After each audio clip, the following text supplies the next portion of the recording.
దేశంలో జరుగుతున్న పరిస్థితులు మీకు తెలుసు. కేసీఆర్ గారిని ఎదుర్కొనే దమ్ము లేక ధైర్యం లేక కేసీఆర్ గారి బిడ్డలైనటువంటి నా మీద రామన్న మీద కేసులు పెట్టే ప్రయత్నం చేస్తూ ఉన్నారు. మాది భయపడే బ్లడ్ కాదు, భయపెట్టే బ్లడ్. అసలు ఎట్టి పరిస్థితిలో భయపడేదే లేదు. మేము తప్పు చేయలేదు కాబట్టి నా మీదైనా రామన్న మీదైనా కావాలంటే ఇంకెవరి మీద కేసు పెట్టుకున్నా బీఆర్ఎస్ నాయకులం నిప్పు కనికల్లాగా బయటకు వస్తామని చెప్పి ఈ సందర్భంగా తెలియజేస్తా ఉన్నా. ఎందుకైతేనే కేసులు ఇవ్వాలా? కేంద్రంలో ఎదిరించి మాట్లాడితే కేసు, అవి చైనా వాడు బార్డర్ లోపలికి వచ్చిండు, మరి చూసుకొని సరే అంటే కేసు, మరి ప్రజలకు మంచి జరుగుతలేదంటే కేసు. ఇక రాష్ట్రం సంగతి అయితే చెప్పనే అవసరం లేదు. ముఖ్యమంత్రి పేరు మర్చిపోతే కేసు,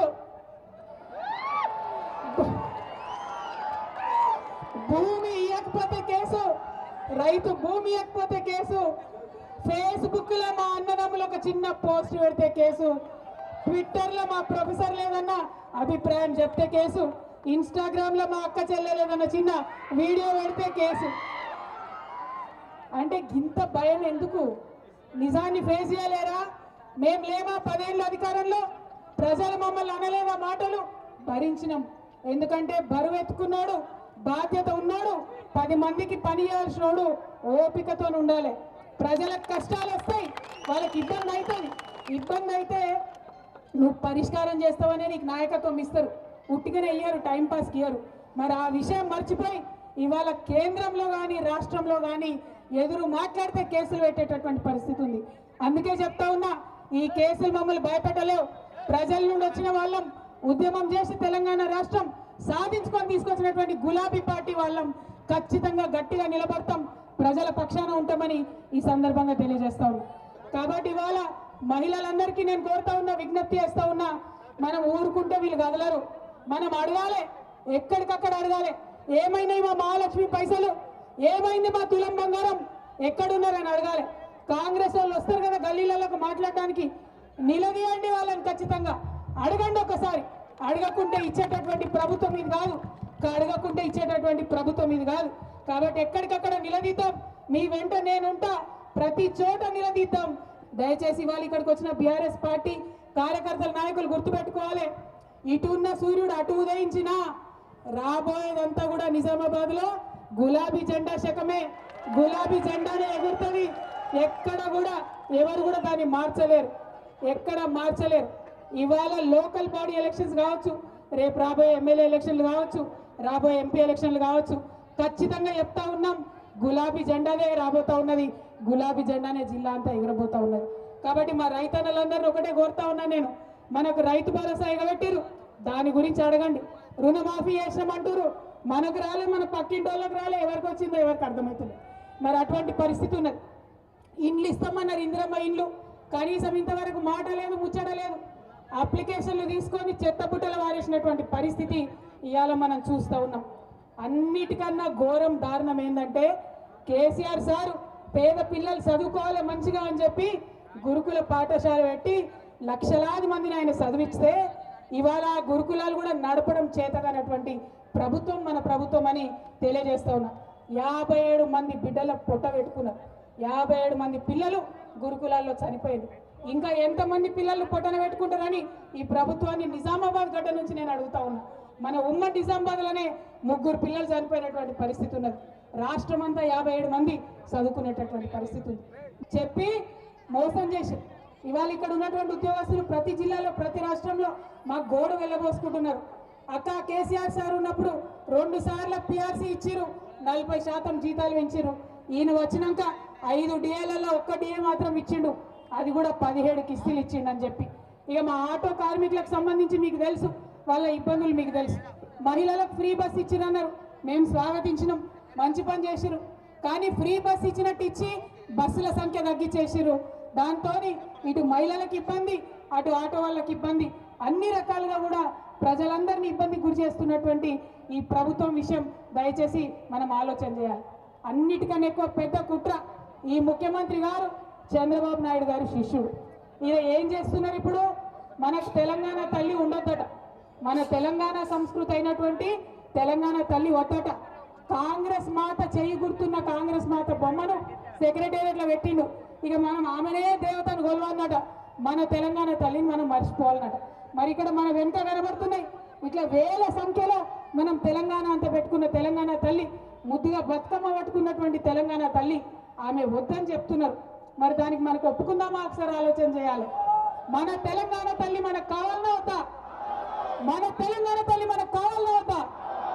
తెలంగాణ తల్లి మాదిరా, కాంగ్రెస్ తల్లి మీదిరా, తెలంగాణ తల్లి మాదిరా, తెలంగాణ తల్లి మాదిరా. మరి మన సంస్కృతి మీద, మన పొట్ట మీద, ప్రతి ఒక్క అంశం మీద దాడి చేస్తున్నటువంటి కాంగ్రెస్ సర్కార్ని ఖచ్చితంగా ఎదిరిద్దాం. ఎన్ని కేసులు పెట్టినా, ఎన్ని నిర్బంధాలు చేసినా భయపడేదే లేదు. నిజామాబాద్ జిల్లా అంటే బీఆర్ఎస్ కు అడ్డ. ఆనాడు తెలంగాణలో కూడా మొట్టమొదట జెడ్పీ చైర్పర్సన్ గెలిపించినటువంటి జిల్లా.